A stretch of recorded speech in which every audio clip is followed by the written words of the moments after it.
Magic players, welcome back to some Modern on Budget, and today we're talking about Mono Green Devotion, except with a slight Hydra theme. Now, some of the Hydra choices are very interesting, but I didn't want to go too heavily into it because we're playing Genesis Hydra. Now, going right in, we are playing a card called Nykthos, Shrine to Nyx, and it is taking easily half of our budget, but it is worth it for the 2 copies of it.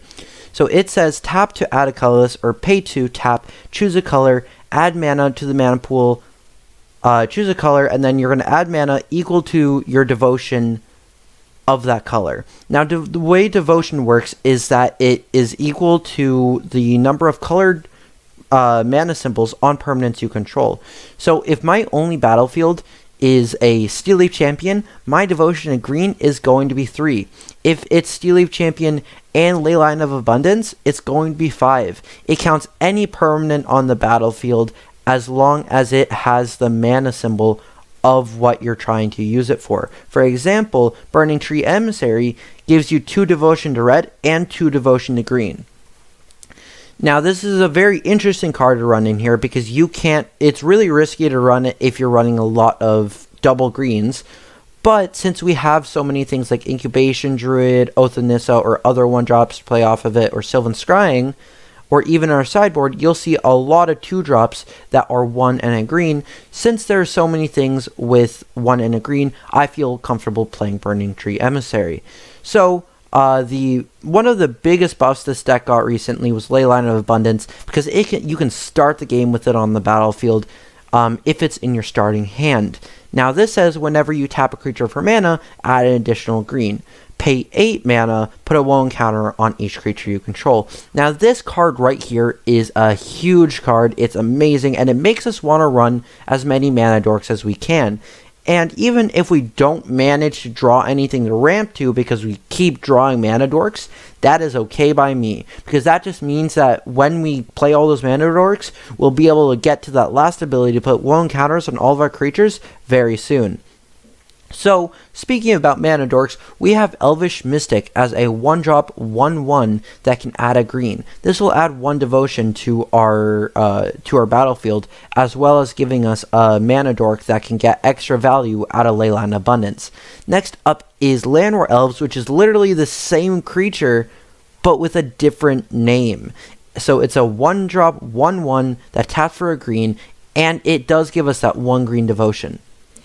Now, our last mana dork, which adds us up to 12 mana dorks in 60 cards, is going to be Incubation Druid, which says 2 mana, 0/2, tap, add 1 of any type of a land that of mana that your land could produce. Now, this with Nykthos does technically mean that you can add any color to your mana pool. It doesn't really matter since you won't be using it for anything other than green. But then it says if it has 1 counter on it, add 3 mana instead. So if we wanted to use Leyline, we could technically just put 1/1 counter on this, and then boom, it can add 3. Or we can make our creature a little bit bigger and a little scarier by paying 5 mana to adapt it. And what that means is that you can pay 5 mana to put 3 1/1 counters on Incubation Druid if it has not been adapted yet, which means if it has no counters on it. It's kind of like Monstrous, except it's a little weaker because you can have 1 counters on Monstrous, and then you can still do it, where this, if it has 1 counters on it, it's already adapted with big quotation marks. Anyway, with those mana dorks, for example, Elvish Mystic and Llanowar Elves, it's very common that we'll have 3 mana on turn 2. So what we want to do there is we want to cast something like Steelleaf Champion. Now, Steelleaf Champion is going to add 3 devotion to our battlefield, and it's going to be a 5/4 that can't be blocked by creatures with power 2 or less. When they made this card, they really thought that green would limit people, and then when they released it, people were like, wait, turn 1 Llanowar Elves and a forest, turn 2 Steelleaf Champion. Hey, we did it. Anyway, so Steelleaf Champion is a lot easier than it was probably intended to be to cast, and it adds a great amount of devotion to our battlefield. Now, this is going to be insane in the early game. It's going to be a huge, it's just going to be a huge stompy card, and if our opponent manages to deal with it, then we have backup. We have Leyline to put counters on all of our stuff. We even have ways to scale into the mid to the late game using cards like Hydras. Now, I'm going to talk about Genesis Hydra first because I want to really explain why I'm not running more Hydras.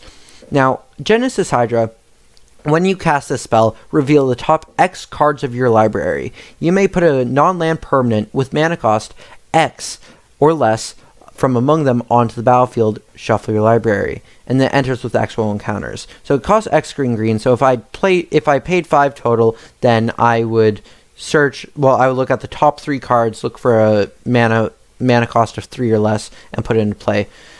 The problem with this is if we run so many Hydras that we just only hit Hydras off of this, then the best thing we can grab off of Genesis Hydra would be like a Mana Dork. Because when it enters with 0 counters and would die immediately if we chose a Hydra off of this. So really, that's why we want to run it, because it's such a good card in this deck. But we also don't, it restricts us in the way that we can't run more Hydras. And so I hope that makes sense. We're 100% able to play the deck without Hydras in it. It's just people might ask, oh, why is it called Hydra Devotion and it has 6 Hydras? Because it's mono green Devotion that gets spiced up by a few Hydras, people. Come on. Okay, next up is Hungering Hydra, which is X and a green, and it's going to enter with X counters on it and cannot be blocked by more than 1 creature. So it's basically like the opposite of Menace. So it can only be blocked by 1 creature. And then it says, whenever it's dealt damage, put that many 1/1 counters on Hungering Hydra. Now what that's going to do, there's a little bit of confusion from a lot of people, is if my Hydra is a 2/2 and you block with a 2/2, then my Hydra dies. Then when it dies, well, the damage is dealt, and then since it's a state-based action, not actually using the stack, it just dies. Then the ability of damage being dealt to Hydra goes onto the stack, and then since it's dead, it's not on the battlefield, it kind of just fizzles. Anyway, so that's how that works. But if it is like a 4/4 and you keep chump blocking it with a 1/1, it's going to keep getting bigger and bigger and bigger. Next up is the last Hydra in our deck, and it's a very good Hydra, but honestly, I might have added more, like replace the Hungering Hydras with more of these if they were not so expensive. They are 330, which sounds weird to say, oh, that's an expensive card, but when every card in my deck for 75 cards for under $100 has to equal $1.33 on average or less, it's very hard to reason to run more of these, especially when half of our budget is going towards Nykthos. So Voracious Hydra is in here, but I should actually probably explain what it does. It's an X green 0/1. So if you hit this off of Genesis Hydra, whatever, it technically doesn't die. But its trample enters with X counters on it. When it enters the battlefield, choose 1. Double the number of counters on it, or it fights a creature you don't control. So it's removal or just gets really big with trample. Now, with all of these creatures out and all of these ways to get devotion, there are some ways that we have a little bit more ways. We have a few more ways to like filter our deck. We have Oath of Nissa to add devotion, but also to look at the top 3 cards of my deck, get a creature, land, or planeswalker from them, and put it in your hand. That's going to be a way for us to really get more lands if we need it. We're only running 20. But also hit those creatures, because we do want to hit those. We have 0 planeswalkers in the deck. Next up is Sylvan Scrying, to make sure that even though we're only running 2 Nykthos, we can still find Nykthos, because Nykthos is a very good card in this deck. This searches our library for a land card, and then we reveal it, put it in our hand. This doesn't say basic lands, so we can grab Nykthos, or even if we have our Nykthos and maybe we just want to draw something else, if we play this for 2 and then grab Tranquil Thicket and then pay 1, we can cycle Tranquil Thicket. So basically it's paying 3 mana for drawing a card, which seems bad, but in a deck like this could actually be the difference between winning and losing a game. You just need to be able to think, oh wait, I actually am able to grab Tranquil Thicket. And that's a viable option sometimes. Next up is the last non-land card of the deck, Aspect of Hydra. Now, a lot of games, you're actually going to bring this out of the deck, and the reason for that is because it's really a game 1 card. Now, a lot of people might say, if you side it out every time, then why are you deciding to just have it in the deck at all? And that's because it's such a good just combat surprise, where if I attack you with 8 mana dorks, I'll give whatever mana dork doesn't get blocked +8/+8, and that's insane. Or maybe I even give it to Steelleaf Champion, where Steelleaf Champion can't be blocked by most of the creatures in the format anyway. So Aspect of Hydra is huge. Anyway, then we have our lands. We have 14 forests, we have 2 Nykthos, and we have 4 Tranquil Thicket, just to have that extra utility, those extra options. It entering tapped is a bummer, but quite often we're not going to do that.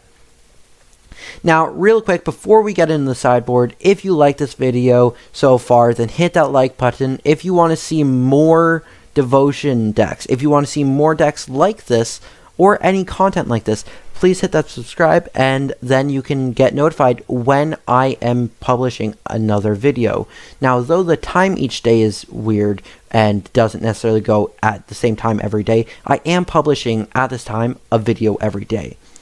Now, and then, if there are any cards in here that I did not include that you think should be in here, please let me know below. Keep in mind, though, that I am trying to make it under $100. Next up is our sideboard. We have Tormod's Crypt, which can slot out for Aspect of Hydra, and this is going to go against our graveyard, the graveyard decks like Dredge. Skylasher against control decks, bring out Burning Tree Emissaries, just so you don't have a blowout turn, because quite often your opponent might just counter your Emissary and just like kill your turn 2. Weather the Storm against burn decks and against storm decks alike. It's an insane amount of life you gain off this against decks like that, especially against Prowess as well, because they try to cast several spells per turn. Wilt as a way to give us artifact and enchantment destruction. It does have the replacement of Reclamation Sage, and you could run that. I just really like cycling, and I really like it being a 2-drop that doesn't get hurt by Damping Sphere. Next up is Citizen Petitioner, which enters the battlefield, you gain life equal to your devotion in green. Now, this is huge against any deck that you really just need a little bit of extra life. Now, this won't give you a million life, but it will give you quite a bit. Anyway, if you liked this list, please let me know below, and I will see you next time.